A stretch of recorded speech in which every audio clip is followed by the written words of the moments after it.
Regioniamoci sopra. Conduce Giuliano Zulin. Buongiorno amici di Regioniamoci sopra qui a Radio Libertà con Giuliano Zulin. L'appuntamento, non andiamo in vacanza, siamo sempre qui a tenere il punto su quello che succede a livello, diciamo, del percorso, dell'autonomia, del federalismo, del cambiamento, che noi diciamo sempre qui a Regioniamoci sopra è l'unico, diciamo, antidoto contro gli sprechi, contro l'aumento del debito pubblico, per aumentare il PIL, per aumentare il benessere dei cittadini e quindi anche delle pensioni. Ci sono due fatti, secondo me, che sono successi nell'ultima settimana che devono farci riflettere e farci ragionare sopra, come facciamo qui noi, appunto, a Regioniamoci sopra. Allora, il primo è che nei giorni scorsi il governo ha impugnato una legge della Toscana che era sul salario minimo, scatenando l'ira del PD, in quanto chiaramente il presidente della regione toscana è un esponente del PD, ovvero Eugenio Giani. E di cosa stiamo parlando? Praticamente, in sostanza, aveva fatto una legge la regione toscana che dava dei criteri premiali nelle gare pubbliche, quindi dava dei premi in più, diciamo, nel punteggio per aggiudicarsi chiaramente una gara pubblica per le aziende che garantiscono un salario minimo di almeno 9 euro lordi l'ora. Siccome alcune disposizioni del provvedimento, secondo Palazzo Chigi, sono in realtà in contrasto con la normativa statale in materia di tutela della concorrenza e quindi violano l'articolo 117 della Costituzione. Allora il Partito Democratico chiaramente ha detto che è una decisione scandalosa, considerato tra l'altro che le famiglie non riescono ad arrivare a fine del mese per le bollette alte, gli stipendi bassi e insomma tutto quello che ne consegue, no? E il tema è che allora chiaramente Eugenio Giani ha detto: no, cavolo, allora anch'io voglio fare il ricorso, è una norma di civiltà e sono pronto a costituire la regione in giudizio davanti alla Corte Costituzionale per sostenere sia la legge che il principio che la ispira, cioè il lavoro giusto, sicuro e retribuito in modo equo, ha detto Eugenio Giani.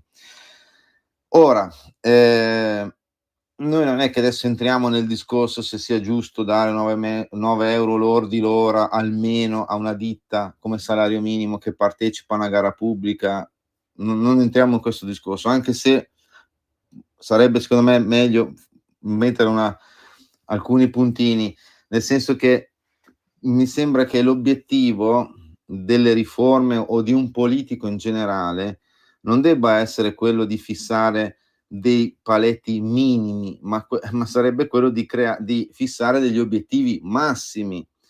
Cioè, intanto sappiamo tutti che se tu mi metti che devo pagare 9 euro lordi l'ora, almeno pago tutti 9 euro lordi l'ora e penso che chi lavora bene e magari meriterebbe non 9 euro ma 12, 13, 15, 20 euro lordi l'ora non li vedrà mai, perché chiaramente l'azienda dice ma devo pagare anche chi magari si meriterebbe 5 euro lordi l'ora e quindi sto basso.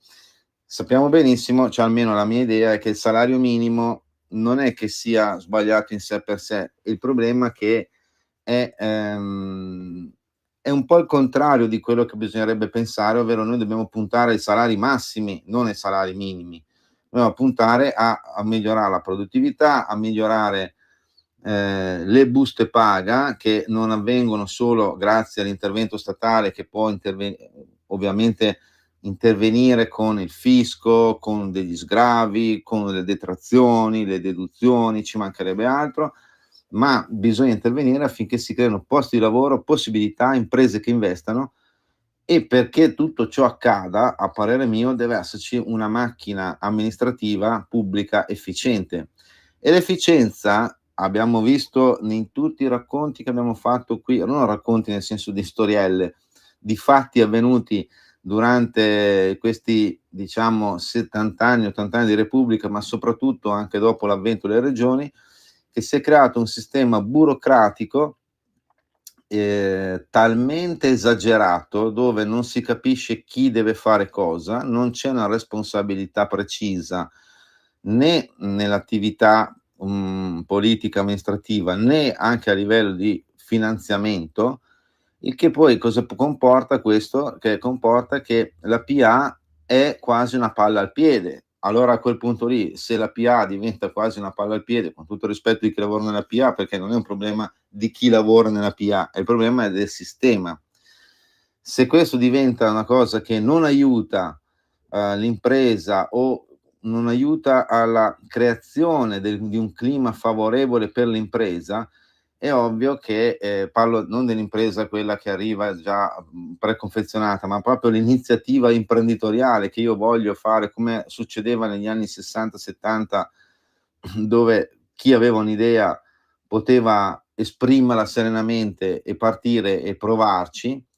Ecco, soprattutto in questo caso per i giovani, noi pensiamo nel 2025, ecco, in questo ambito qua chiaramente c'è qualcosa che, non va. E questo per dire che tutto torna e tutto è collegato.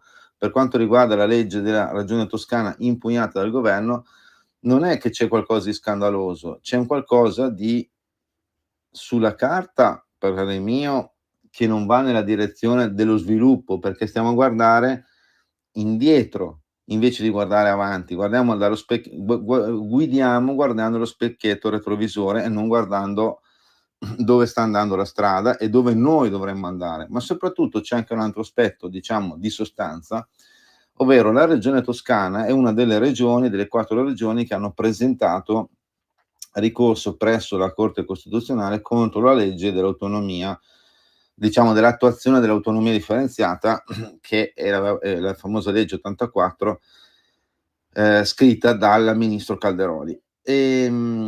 La regione Toscana, insieme a Puglia, Campania e Sardegna, fa parte di questo gruppo che ha fatto la guerra alla legge Calderoli, perché diciamo non vuole un'applicazione dell'autonomia differenziata. Poi in realtà vogliamo vedere che la regione Toscana ama l'autonomia chiaramente quando fa comodo a lei, perché se dicono quelli del PD, Gianni in primis, che dice ma come roba scandalosa questo qua, questa vociatura da parte del governo centrale, è certo che può essere scandaloso o non scandaloso, ma finché non c'è un'autonomia vera che deve valere per tutti, non certo che uno si sveglia la mattina e vuole l'autonomia per sé, ma deve esserci un quadro vero, uniforme per tutti.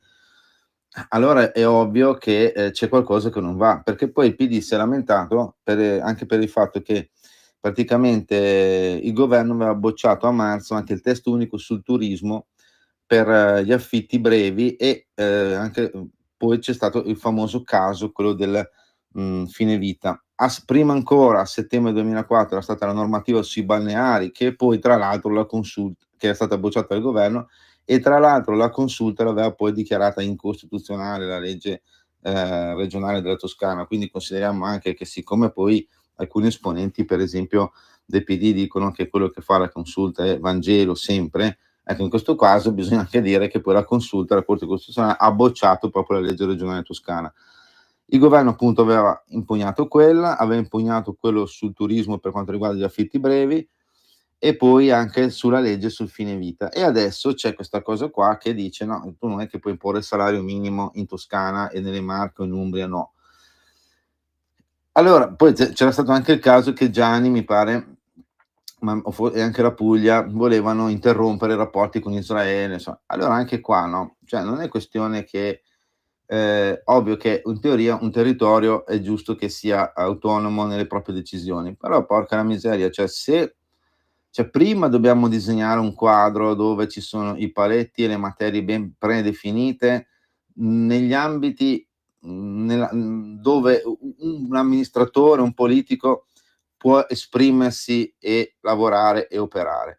Se invece io di mio mi sveglio la mattina e mi invento l'autonomia sui balneari, l'autonomia su gli affitti brevi, l'autonomia sul fine vita, l'autonomia sul salario minimo, e beh, voi capite bene che poi dopo non è che che do una mano a una regione, creo il caos.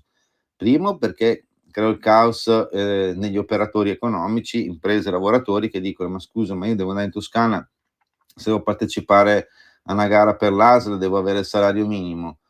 Cioè, e son pure costi tra l'altro. Ma al di là, ripeto, se è giusto o sbagliato il salario minimo, ne abbiamo parlato prima, non è quello il tema. E poi soprattutto faccio concorrenza sleale anche nei confronti degli altri appunto territori confinanti e non solo. Metto quindi nei casini le imprese e i lavoratori delle imprese, perché le imprese poi come dire, vivono grazie ai propri lavoratori, e metto nei casini gli altri territori. Perché poi dopo diventa il Far West, perché anche la legge sul fine vita, che poi è stata appunto, come dire, impugnata dal governo. Ma non può essere che in Toscana tu decidi, non so, determinati modi per arrivare a fine vita. Il presidente Zaia, che aveva portato avanti un dibattito, in Regione Veneto per un provvedimento, cioè ha sempre detto: "Qua serve un testo unico nazionale", cioè non può essere che in Toscana, o meglio, può essere che in Toscana magari c'è una fine vita, ma deve esserci un'architettura istituzionale, un insieme di regole che dicano: "Okay, la Toscana può fare questo perché tutti gli altri hanno deciso questo". Facciamo un'ipotesi: Stati Uniti, ci sono degli Stati Uniti appunto che, non so, l'aborto è garantito fino a X settimane, in altre fino a X+1 settimane, in altre X+1+1+1 settimane. Voi capite bene che, cioè, là parliamo di una architettura che è riconosciuta da tutti, e quindi può esserci giustamente la polemica, la contraddizione, il contraddittorio, con tutto quello che volete. Poi c'è una legge federale che dice, chiamiamola Corte Costituzionale, che è la porta della Corte Suprema, che va a intervenire quando, eventualmente una legge va a ledere gli interessi va a ledere gli interessi federali, cioè degli interi Stati Uniti. Qua invece siamo a presidenti di regione che fanno il ricorso contro la legge Calderoli, la quale non sta dando poteri a uno piuttosto che all'altro, ma sta creando una cornice dove dentro poi si dovrà dipingere un quadro, no? Ecco, questa cioè la regione toscana va contro la legge Calderoli, che sta provando dopo 20 anni, dopo una riforma, dopo un referendum, a fare qualcosa, e poi va contro, diciamo, l'autonomia, e poi vuol far l'autonomia. Vabbè ragazzi, però mettiamoci d'accordo, ma non c'è solo la regione toscana che fa questo. In poche parole fa l'autonomia quando gli pare e piace, le piace l'autonomia soltanto se c'è, come dire, solo se si parla dei loro interessi, come dire. Ma non c'è soltanto la regione toscana, amici, perché, ieri, proprio ieri, è successo qualcosa di particolare.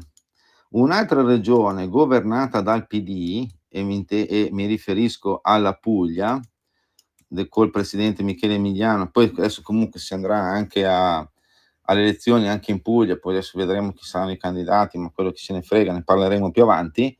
Ecco, anche la regione, Puglia è intervenuta sul tema della autonomia e del federalismo. Allora, mentre la regione toscana fa ricorso contro la legge Calderoli, che vuole attuare l'autonomia, perché è scritto nella Costituzione, non perché si sveglia la mattina Calderoli e pensa a questa roba qua, dopo 20 anni, dopo che gli italiani hanno detto: "Sì, vorrei che ci fosse l'autonomia", e un regionalismo ovviamente ordinato, che guardi bene le risorse da dare e le responsabilità che devono prendersi chi gestisce, le risorse. Ma anche la Puglia appunto aveva fatto parte di questo gruppo del ricorso contro la legge Calderoli. Adesso la Puglia, ieri, 11 agosto, la regione Puglia presenterà alle Camere una proposta di modifica alla legge Calderoli sull'autonomia differenziata. La giunta regionale ha licenziato ieri appunto un disegno di legge su richiesta del presidente Michele Emiliano, il quale ha detto, leggiamo un comunicato: "Con questo disegno di legge miriamo a realizzare la piena attuazione del modello costituzionale del federalismo fiscale cooperativo, quale condizione imprescindibile perché possano attribuirsi forme di autonomia differenziata". Ora, io adesso ho fatto, diciamo, nella mia vita, l'università, ho fatto scienze politiche, ho studiato diritto pubblico, quindi ho studiato anche la Costituzione, e non mi sembra di aver letto che ci sia la parola cooperativo. nella Costituzione per quanto riguarda il federalismo o comunque per quanto riguarda le regioni. Magari ho letto male, perché adesso non è che sono Dio, quindi però non mi sembra che si parli di cooperazione. Qua adesso cosa succede? Il solito discorso, si inserisce una parola buttata lì, la quale parola poi viene presa dai mass media, giustamente perché devono utilizzarla per fare un titolo, perché chiaramente il mass media non è che può riportare tutto e fare confutare, cioè deve dare, come dire, l'indizio di una notizia quando fa un titolo di un telegiornale, di un radiogiornale, di un giornale, di un sito. Ecco, si parla di federalismo fiscale cooperativo. E cosa vorrà mai dire sto cooperativo? No, perché dice nel disegno di legge, spiega poi la nota della regione, l'applicazione del regionalismo differenziato è subordinata alla previa piena operatività del fondo perequativo di cui l'articolo 119,3 bla bla bla. Inoltre prevede l'eliminazione delle differenze inique volute da Calderoli tra materie LEP e materie non LEP. Il quadro ridefinito dalla Corte Costituzionale delinea invece la necessità di tenere distinte non le materie, ma le funzioni che attengono a prestazioni concernenti i diritti civili o sociali delle altre. La proposta, spiega ancora la nota, accoglie un altro punto fondamentale indicato dalla Corte. In virtù del principio di sussidiarietà, e questo è vero, la richiesta di funzioni aggiuntive da parte delle regioni deve essere motivata in termini di aumento dell'efficienza del sistema. Infine, di rilievo è anche la previsione che, prima dell'avvio del negoziato, il Presidente del Consiglio dei Ministri o il Ministro degli Affari Regionali per l'autonomia da lui delegato trasmetta alla Conferenza permanente per i rapporti tra lo Stato, le regioni e le province autonome di Trento e Bolzano l'atto di iniziativa così che le regioni e le province autonome, diverse da quelle richiedenti, possano presentare osservazioni di cui occorre tener conto nel corso del negoziato. Insomma, allora, premesso che ci sono tante parole, diciamo, giuste, cioè giuste, ci sono parole che è e parole non giuste, secondo me, nel senso che prima, come dicevo prima, non esiste il federalismo fiscale cooperativo, esiste il federalismo fiscale. Federalismo fiscale che deve essere, tra l'altro, attuato entro il primo semestre del 2026 perché è uno dei milestone, cioè degli obiettivi che il PNRR ha deciso che bisogna conseguire, anche perché sono legate delle rate di finanziamento da parte dell'Unione Europea e non solo. Quindi bisogna fare il federalismo fiscale. Il federalismo fiscale, ricordo, inserito dentro il PNRR, che si rifà a una legge del 2009, legge che aveva scritto, all'epoca c'era il governo Berlusconi, il ministro Calderoli. Questa disposizione dell'obiettivo del federalismo fiscale da raggiungere entro il primo semestre del 2026 appunto è inserita nel PNRR che è stato votato, approvato prima dal governo Conte 1 sostenuto da M5S e PD e poi dal governo Conte 2 e poi dal governo Draghi sostenuto da tutte le forze politiche, quindi compreso ancora M5S e PD, tranne Fratelli d'Italia. Quindi non capisco dove erano queste persone, tipo in questo caso il Presidente della Regione Puglia, che magari negli anni scorsi, quando c'erano anche maggioranze sostenute dal suo stesso partito, non abbiano voluto avviare un discorso di attuazione della Costituzione per quanto riguarda l'avvio di una autonomia differenziata, di un federalismo fiscale.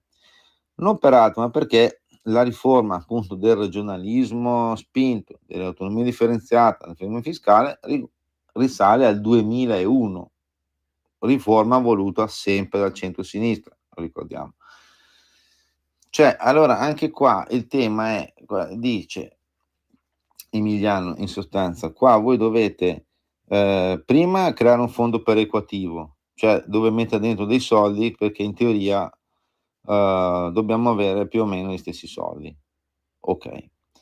Perché bisogna eliminare le differenze inique volute dal Calderoli tra materie LEP e non LEP. Anche qua non è che c'è questione di iniquità, ci sono delle materie LEP dove c'era alla commissione per diciamo la stesura di questi LEP c'era Sabino Cassese, cioè c'è Sabino Cassese, non è che parliamo di un reazionario o di un pericoloso terrorista, parliamo di Sabino Cassese, cioè, quindi non è che c'era, penso che forse era giusta la strada presa da Calderoli, visto che Cassese, come dire, è un giurista riconosciuto a livello italiano storico, non solo, ma anche c'è un tema anche di che ha fatto parte della consulta non 2 giorni, ma un bel periodo.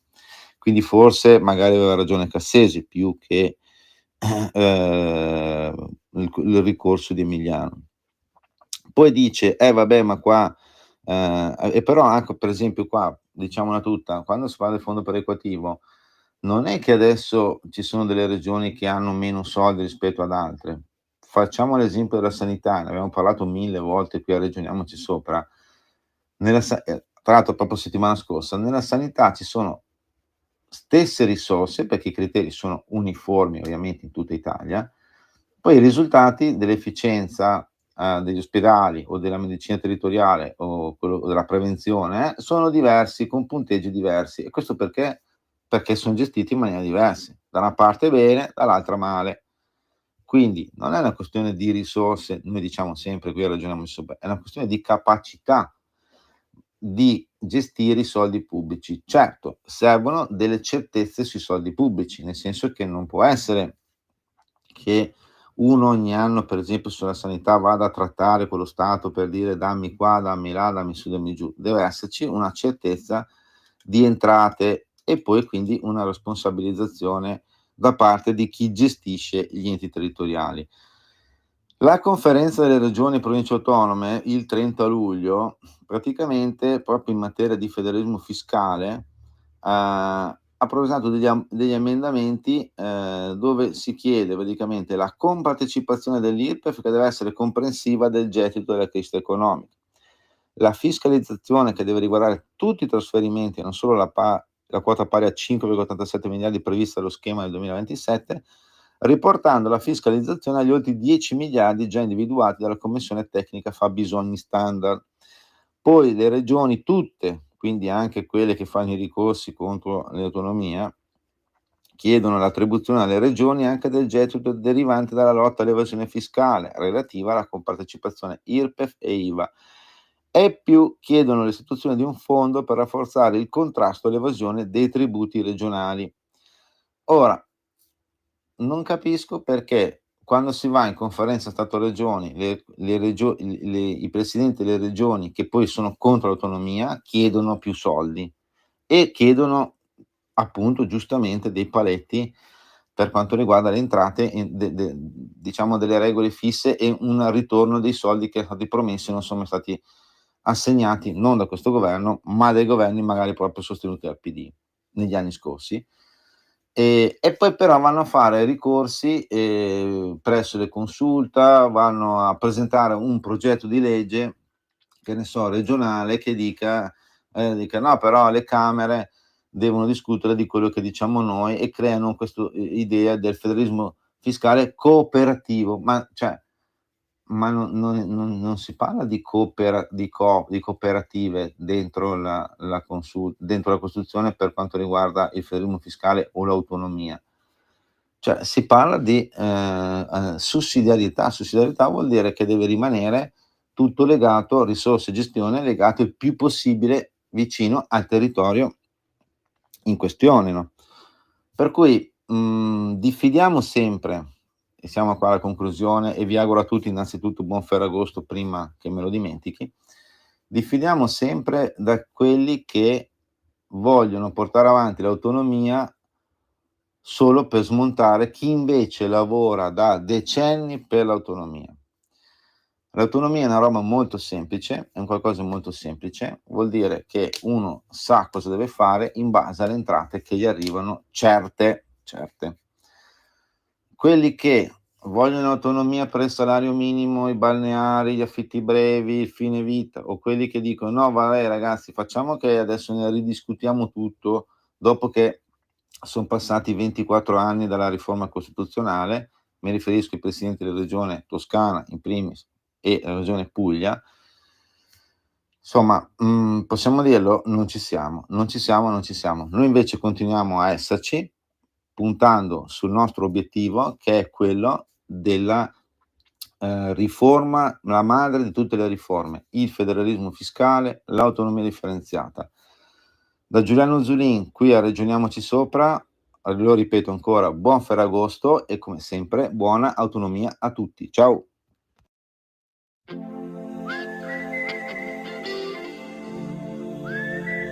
Avete ascoltato Ragioniamoci Sopra.